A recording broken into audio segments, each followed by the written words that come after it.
Welcome to the Reader's Theater for class number 1. Narrator 1, you may begin. The bunkhouse was a long rectangular building. Inside, the walls were whitewashed, and the floor was unpainted. Small square windows lined three walls, while a solo door with a wooden latch occupied the fourth wall. Against the wall stood 8 bunks, 5 made up with blankets, the other 3 displaying their burlap ticking. Above each bunk was a metal box, serving as shelves for personal belongings.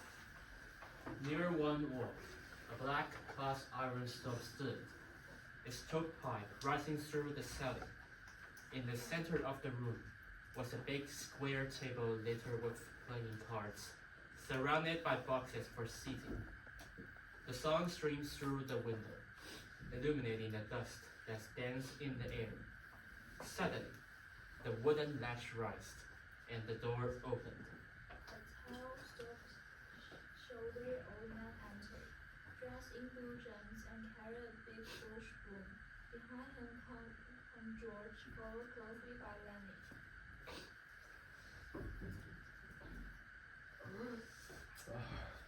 Your boss was expecting you last night. He was very angry when I went here to work this morning. Look at my arm. And you can have those 2 back here. Yes, those back, yes. George threw his blankets down onto the burlap sack that served as a mattress. He looked at the box shelf and picked up a small yellow can. Say, what is this? I don't know. It says kill flies, roaches, and other pests. What kind of bed are you giving us?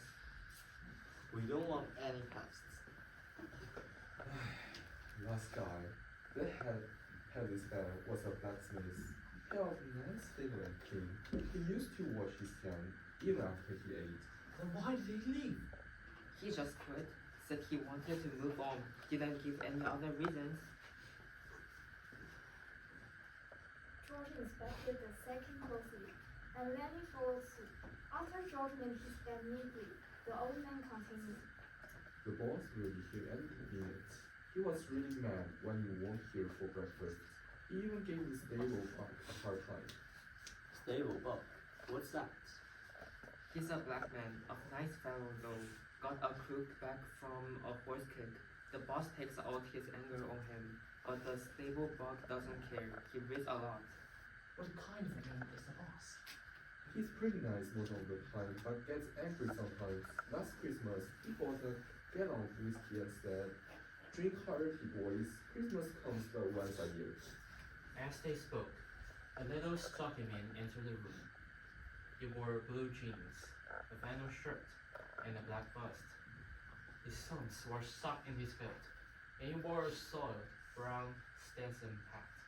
The old man shut the door, rolling his whisker as he went. They just arrived, he said, passing by the boss. I wrote Murray and Reddy that I want 2 men this morning. Do you have work slips? It wasn't their George. It wasn't their fault. The bus driver gave us wrong direction. I had to send out the green cane stop to workers. It won't do any good to go out now until after dinner. The boss wrote down their names in the book. George introduced Lenny. This is Lenny Small. He doesn't talk much, does he? No, he's not a talker, but he's a very good worker, strong as a bull. Strong as a ball. Nathan Small, what can you do?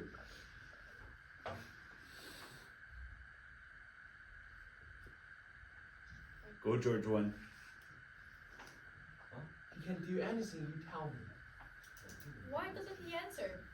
Oh, he's not brave, but he can work hard. Just give him a try. The boss eyes George suspiciously, then turned and left the room. Lenny, you were supposed to speak up. You always cost on your job. Oh, George. You always forgot.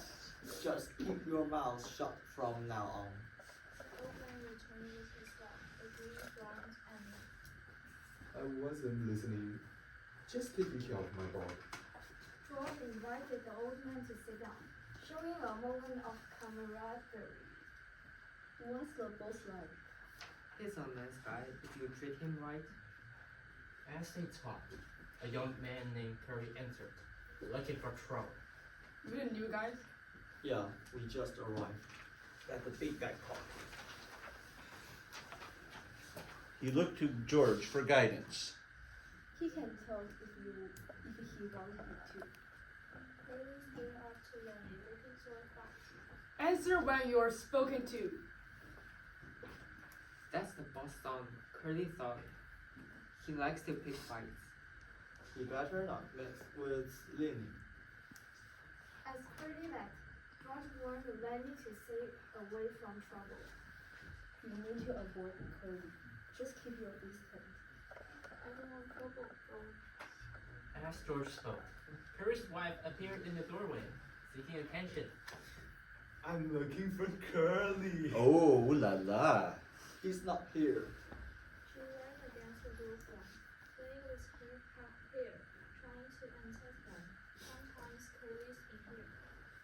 If I see him, I'll let him know you looking.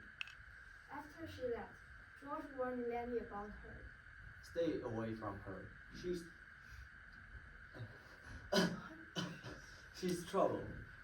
The man gathered to eat, as the sound of the approaching grain teams grew louder. We need to stay here until we earn some money. Let's go, George. We're staying. We leave as soon as we can. In chapter 2 of The Spies and Men, George and Lenny arrived at the bunkhouse of a ranch. They meet Candy, the old man, who shares information about the boss and Curly. The boss's aggressive son. As they settle in, they learn about the dynamics of the ranch, including the presence of Curly's flirtatious wife. George warns Lenny to avoid Curly and his wife, emphasizing the importance of staying out of trouble. The chapter sets the stage for the challenges the characters will face as they pursue their dreams despite the harsh realities of their lives.